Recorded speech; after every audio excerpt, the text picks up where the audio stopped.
Ini adalah kegiatan quick count kita yang kedua setelah pileg kemarin. Next month. Nah, untuk quick count pilpres ini kita mengambil sampel itu di 2000 TPS yang tersebar di 2000 desa. Kita sebar seacak dan mungkin berdasarkan tentu proporsi jumlah desa di masing-masing provinsi tersebut ya. Tiga kegiatan ini, monitoring, exit poll, dan quick count adalah proses pemilu, yaitu melalui pemantauan, kemudian preferensi pemilih melalui exit poll, dan juga perolehan suara melalui quick count. Nah, ini tiga informasi yang kita peroleh dari satu hari kegiatan yang persiapannya itu bulanan. Jadi nggak mungkin kalau quick count itu disiapkan hanya dalam. Kenapa kita bisa mendapatkan data secara cepat dari daerah? Kita bersyukur karena kita sudah memasuki era IT, ya.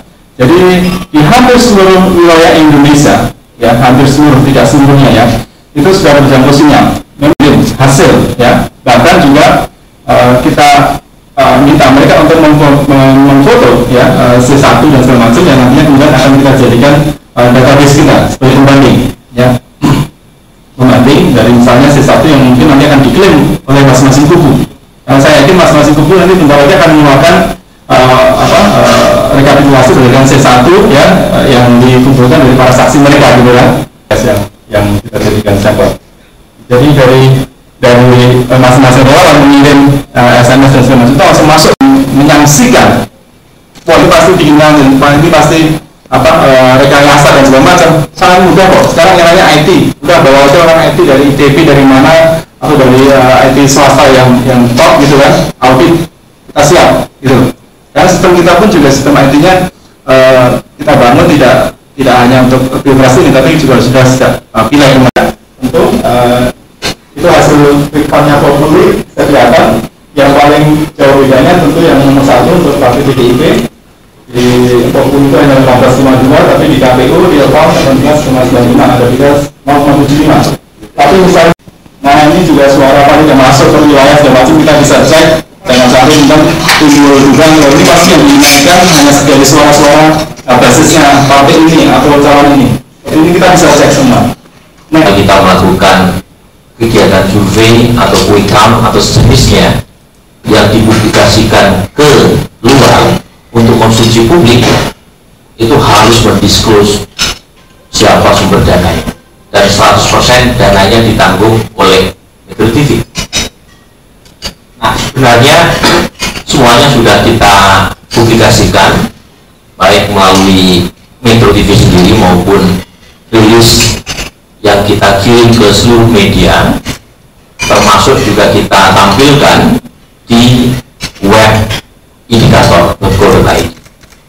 Jadi mungkin bisa ditampilkan webnya gitu ya. Anda bisa mendapatkan banyak hal di sana. Pertama, rilis quick count dan rilis exit poll-nya itu sendiri.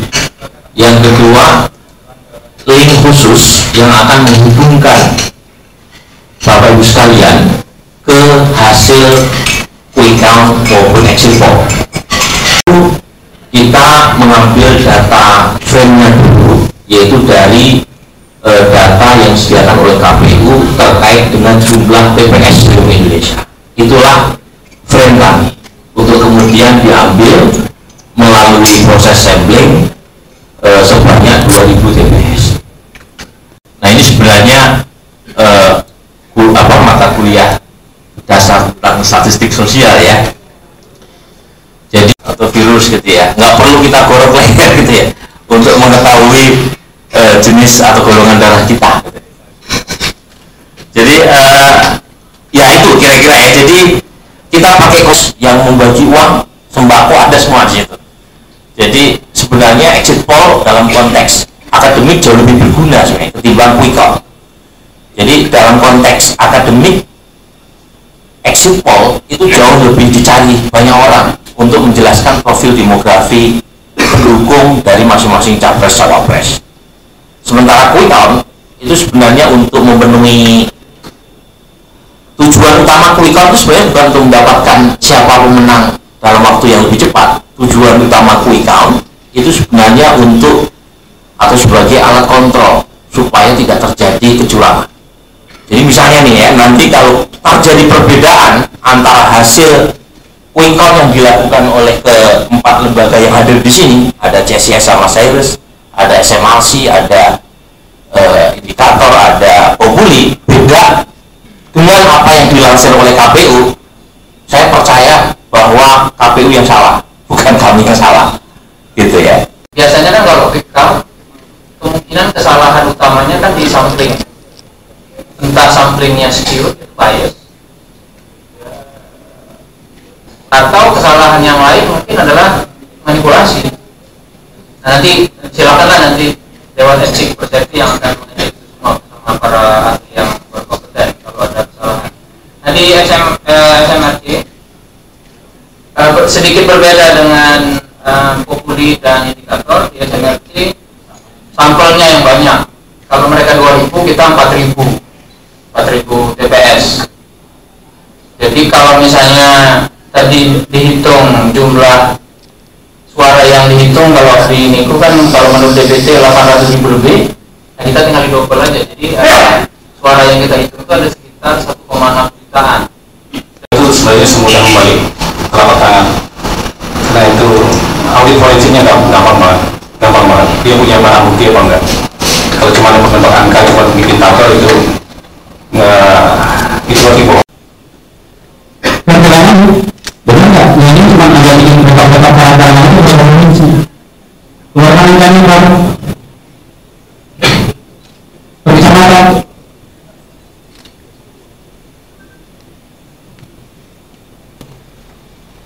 Malam ini beri tangan, besok pagi kita taruh di sini semua, di atas meja, semua data kita.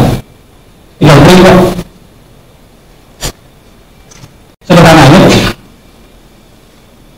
Kalau poster yang betul-betul bikin hitam.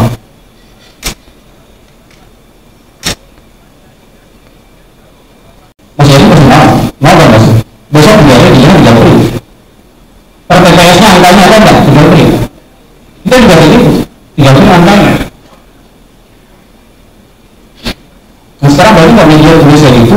Poster yang sebelah sana ditambahin dan bukan data, semua data. Kalau pinternya sebenarnya sendiri, developernya juga beri. Nah, kalau sudah pengetahuan ini semua oke, semua kita baru kita bukan soal teknologi, baru kita bukan soal pencuplikan. Misalnya ini, bisa saja pencuplikan data kluster pertama berdasarkan dapil waktu bilang misalnya. Tapi untuk menjaga distribusi hari ini tidak di kluster berdasarkan dapil oke. Nah, jadi bukan pada hafalan saya, kalau dimaksudkan pertanyaan teknologinya apa, itu orang yang kita sama. Pelajaran-pelajarannya sama kok, pelajaran-pelajarannya pasti sama, pertanyaan sama. Tapi cara itu benar-benar dikerjakan kita kan apa? Nah, Awalannya supaya jelas dulu.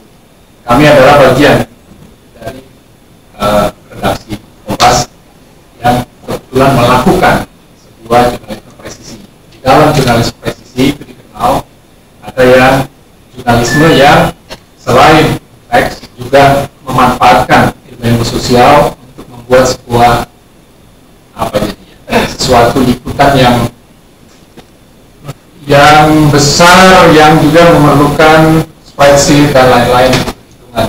Nah, dalam jurnalisme presisi itu biasanya ada 3 hal yang dilakukan, yaitu mengumpulkan data primer, mengumpulkan data sekunder, lalu eksperimen. Nah, dalam hal ini sehari-hari kami kerap melakukan 3-tiganya. Hanya untuk melakukan yang pertama data primer, artinya kami membuat sendiri, melakukan survei sendiri yang skalanya besar, nasional. Baru yang kedua setelah pileg kemarin 9 April. Suatu tradisi yang menarik sebenarnya dengan kasus ini ya, jelas lah untuk kedepannya bisa bekerja. Itu aja deh sedikit ya, kecuali kalau mau tanya jawab mungkin lebih merangsang karena ya. Dikorek-korek sedalam-dalamnya untuk membuktikan dari mana hasil yang kami dapatkan itu, angka itu dari mana. Jadi kami tadi kita sudah pahami bersama bahwa quick-count itu bukan cepat-cepatan dulu-duluan tahu siapa yang lebih unggul perolehan suaranya, tapi memang adalah suatu tools untuk mencegah terjadinya kecurangan justru. Mungkin publik sehingga saat publik memilih itu ya bisa ya udah saya milih yang banyak dipilih oleh orang lain saja. Nah ini sudah dipilih, sudah ada pemilihan. Sebenarnya untuk apa lagi ada otak-atik seperti ini? Perbedaan titik itu di dalam statistika ada yang namanya pendugaan selang. Perbedaannya itu hanya di dalam selang, tetapi tidak keluar dari populasi. Itu tidak signifikan. Jadi secara populasi itu harusnya sama. Jadi quick count yang dilakukan oleh semua lembaga survei yang kredibel itu harusnya mempunyai tingkat kesamaan yang tinggi, dan ujungnya itu yang disebut parameter dalam statistik. Ujungnya adalah real count nanti. Nah itu yang penting. Nah bila mana itu nanti tidak dipegang secara benar sehingga terjadi ada penyimpangan, itu parameter yang salah. Nah, institusi kan lembaga-lembaga survei ini basisnya adalah dual knowledge. Kalau knowledge kita tidak dipercaya, ini tidak akan bisa hidup lagi, karena memang dari mana lagi resource income-nya. Nah, knowledge selain untuk resource income juga untuk pencerahan dari masyarakat. Jadi masyarakat itu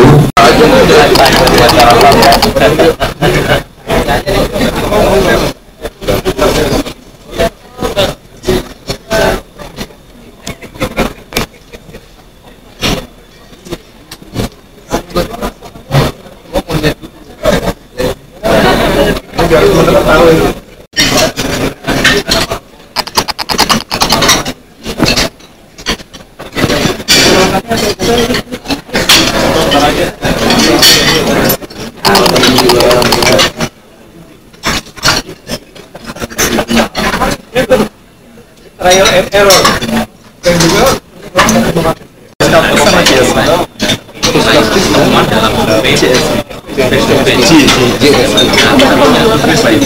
kalau yang tidak bersatu ya serahkan kepada KPU, karena KPU kan sebenarnya juga punya mekanisme sesuai dengan peraturan KPU ya.